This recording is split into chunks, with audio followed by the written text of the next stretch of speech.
সবাই কেমন আছো? আশা করি সকলে খুব ভালো আছো। আজকে তোমাদের সাথে এই সুন্দর আই মেকআপের টিউটোরিয়াল ভিডিও নিয়ে চলে এসেছি। তো ভিডিওটা একটু স্কিপ না করে পুরো দেখতে থাকো।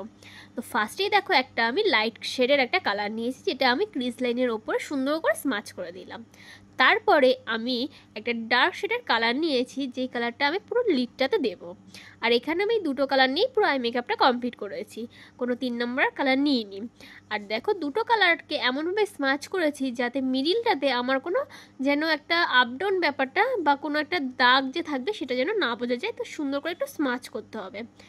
দুটো কালার সুন্দর করে স্মাচ করার পরে তারপরে দেখো এখানে আমি একটা শিমার ইউজ করে দিয়েছি। যেহেতু ডে মেকআপ ছিল, তো এখানটা আমি একদম হালকা শিমারটা ইউজ করেছি, না দেওয়ার মতনই।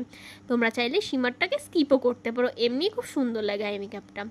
তারপরে শিমারটাকে দেওয়ার পর একটু শিমারটাকেও আমি স্মাচ করে নিয়েছি। তারপরে সুন্দর করে নিচে একটা স্কিন কালারের আমি লাইনার এখানে পরে নিয়েছি, ওয়াটার লাইনে।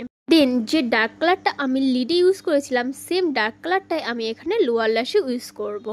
লোয়ার ল্যাশে এই ডার্ক কালারটা একটু স্মাচ করে নেওয়ার পরে ক্রিজ লাইনের ওপরে যে লাইট শেডটা আমি দিয়েছিলাম, এই লাইট শেডটাও আমি নিচে স্মাচ করে নেব। তারপর ডার্ক কালারটা লাইট কালারটা একটু স্মাচ করে নেওয়ার পরে আমি ইনার কর্নারটাকে একটু ড্র করে নিয়েছিলাম। তারপরে এখানটা আমি একটু মাস্কারা দিয়ে ল্যাশ করে নিয়েছি। দেখো কত ইজি আর কত সুন্দর লাগছে আই মেকআপটা দেখতে। তোমরা যদি এরকম নতুন নতুন ভিডিও আরও দেখতে চাও তো আমাকে কমেন্ট করতে একদম ভুলো না। আর ভিডিওটা ভালো লাগলে একটা লাইক কমেন্ট শেয়ার করে দিয়ে ওকে বাই, দেখা হবে নতুন কোনো ভিডিওতে।